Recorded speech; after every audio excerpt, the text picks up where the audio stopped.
বিসমিল্লাহির রহমানির রহিম। আসসালামু আলাইকুম। জনতার রান্নাঘর থেকে সবাইকে জানাচ্ছি শুভেচ্ছা। আশা করি যে যেখান থেকে দেখছেন সবাই ভালো আছেন। আজ বানাবো পাটিসাপটা পিঠা। ঘরে শুকনা চালের যে গুঁড়িটা সেটা দিয়েই বানাবো। 1 কাপ পরিমাণ শুকনা চালের গুঁড়ি নিয়েছি। শুকনা চালের গুঁড়িটা দেখা যায় আমাদের সবার কাছেই সব সময় থাকে, এজন্য আজকে শুকনা চালের গুঁড়ির রেসিপিটাই দিব। 1/4 কাপের মতো ময়দা দিয়ে দিচ্ছি, আর দিব 1 টেবিল চামচের মতো সুজি। ময়দা এবং সুজি ছাড়াও কিন্তু পিঠা তৈরি করা যায়, তবে টেস্ট এবং ভালো টেক্সচারের জন্য ময়দা আর সুজি দিলে ভালো হয়। সামান্য পরিমাণ লবণ দিয়ে দিচ্ছি স্বাদের ব্যালেন্সের জন্য। এই পরিমাণ গুঁড়ার জন্য আমি 100 গ্রামের মতো নিয়েছি গুড়।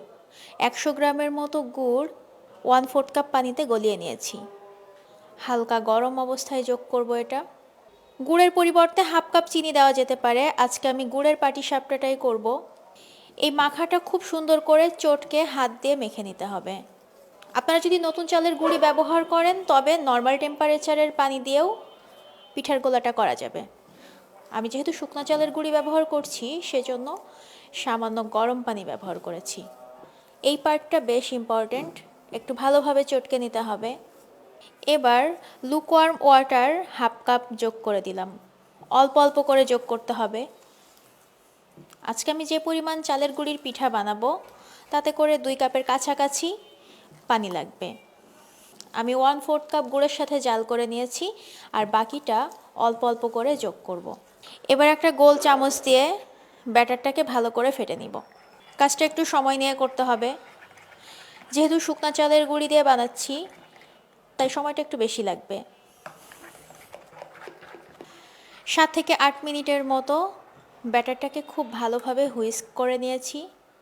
আমার ব্যাটারটা তৈরি করতে প্রায় 7 থেকে 8 মিনিটের মতো লেগেছে, আপনাদের কম বেশি লাগতে পারে। শুকনা চালের গুঁড়িতে সময়টা একটু বেশি লাগে।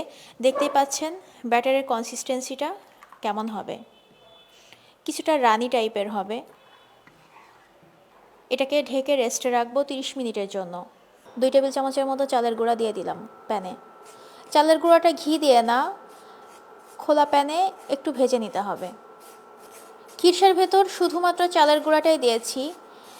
আপনারা যদি একটু দানাদার খিরসা খেতে পছন্দ করেন তবে এ পর্যায়ে 1 টেবিল চামচ সুজি যোগ করতে পারেন। চালের গুঁড়াটা ভাজা হয়ে গেছে, এ পর্যায়ে দিয়ে দিচ্ছি 1/3 কাপের মতো চিনি। চিনিটা নিজেদের স্বাদ মতো দিবেন। খিরসাতে খুব বেশি একটা মিষ্টি ভালো লাগে না, তাই আমি মিষ্টিটাকে একটু হালকা দিয়েছি। 300 মিলি মতো লিকুইড মিল্ক দিয়ে দিলাম। দুধটা আগে থেকে একটু জাল করে নিয়েছি, কিছুটা ঘন দুধ দিয়েছি। দুধটা দিয়ে একটু ঘন ঘন নাড়তে হবে যেন দলা পেকে না যায়। চুলার হিটটা একদম কমিয়ে নিয়েছি। এ পর্যায়ে মুখ ফাটিয়ে নিয়ে 4টা এলাচ দিলাম, ছোট এলাচ।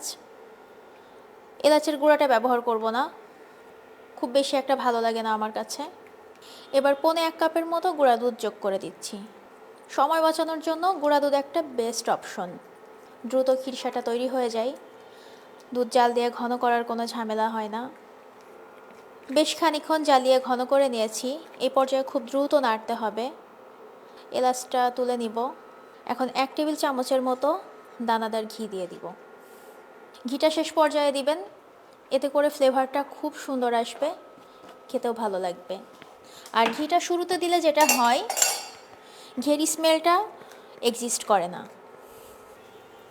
খিরসাটাকে এর থেকে বেশি আর ঘন করব না, এটা ঠান্ডা হলে এমনিতেই একটু ঘন হয়ে যাবে। এই পর্যায়ে তুলে নিব। চুলায় একটা প্যান বসিয়ে নিয়েছি, তেল দিয়ে একটু মুছে নিব। যতবার পিঠাটা দিবেন ততবারই তেল দিয়ে মুছে নেওয়ার চেষ্টা করবেন। এটা হলো পিঠার ব্যাটার। আমার 2 কাপের একটু বেশি পানি লেগেছে, আসলে পানিটা দিতে হয় চালের গুঁড়া বুঝে। 1/2 কাপের মতো ব্যাটার নিয়ে ঢেলে দিব।